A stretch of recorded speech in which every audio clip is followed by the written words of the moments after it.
Pessoal, eu quero falar agora com vocês sobre os direitos mais importantes que nós temos aqui em sociedade, vivendo em sociedade.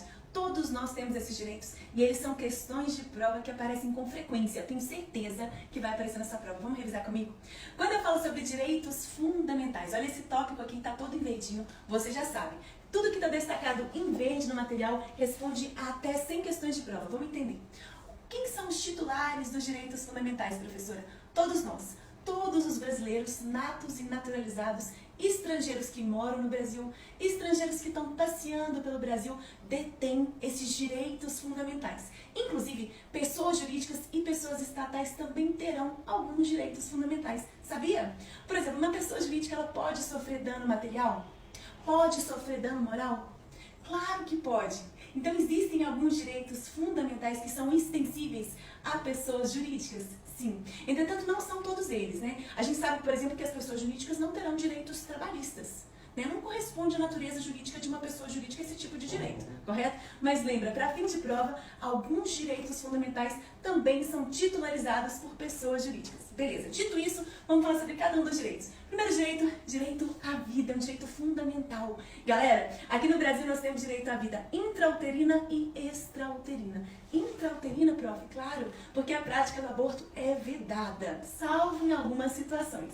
Você tem que entender que não existe direito absoluto. Eu não posso falar que aquele direito ali é absoluto. Não existe isso. Existem 3 situações em que é admitido o aborto aqui no Brasil. Aborto terapêutico para salvar a vida da gestante, da mãe, é possível? É possível. Aborto no caso de uma gravidez que decorre de um ato criminoso, de um estupro, é possível? É permitido sim. Além disso, aborto no caso de feto portador de anencefalia também é admitido nas leis, né, na jurisprudência do Brasil. Próximo direito que eu quero falar, gente, é o direito de igualdade. Olha só, existe a igualdade formal e a igualdade material. Igualdade formal. Quando você escutar essa palavra formal, ela vem de formalidade da lei. Perante a lei, perante as formalidades da lei, todos nós somos iguais. Todos são iguais. Entretanto, a gente sabe que na matéria, na prática, nem todo mundo é igual. Nem todo mundo tem as mesmas condições. Ou seja, na matéria não é assim que funciona.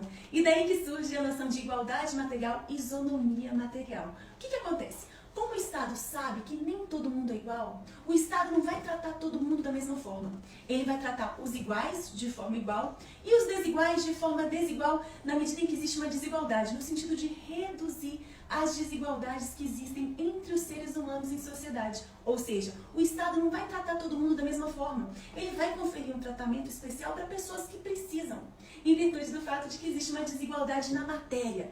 Prof, me dá um exemplo. Por exemplo, pessoas que são portadoras de deficiência física, elas querem ter acesso a cargos públicos. O que é cargo público mesmo? É um conjunto de funções públicas. Elas querem ter acesso. Prof, mas se uma pessoa que tem uma deficiência concorrer pela mesma vaga que eu estou concorrendo, eu não tenho nenhum tipo de deficiência, ela vai estar numa posição de desvantagem. Vai. Então, para corrigir essa desigualdade que existe, o que acontece, gente? Uma reserva de vagas para portadores de deficiência. Essas pessoas que possuem uma deficiência, elas vão concorrer por aquelas vagas em igualdade de condições, no que eu digo assim, igualdade de conteúdo da prova, conteúdo daquelas questões, correto? Entretanto, elas concorrem entre si. Então, a competição é menor, justamente para possibilitar que essas pessoas tenham acesso aos cargos públicos, beleza? Mas deve estar pensando aí, professora, mas se todo mundo é igual, por que, por exemplo, eu, que quero me tornar delegado?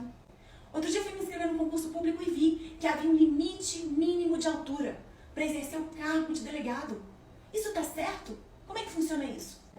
O que acontece, gente? Está certo sim, sabe por quê? A lei, ela pode estabelecer alguns requisitos que, de certa forma, limitam o acesso a determinados cargos públicos, mas somente nas situações em que a função que esteja ligada àquele cargo exigir. Como assim? Como eu estou falando de uma função de delegado, que representa uma autoridade na sociedade, que tem que ter um desempenho físico para combater o crime, muitas vezes a lei estabelece um limite de altura mínimo para exercer esse cargo, justamente em razão do fato de que exige-se uma certa destreza física. Então, por exemplo, eu não vou ter um anão sendo delegado.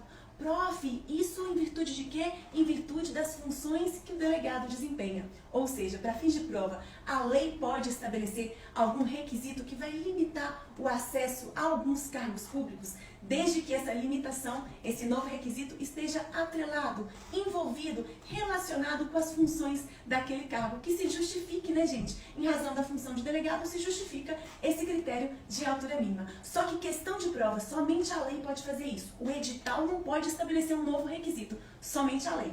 Olha só, esse trechinho aqui tem amarelinho porque ele responde até 200 questões de prova, você já sabe.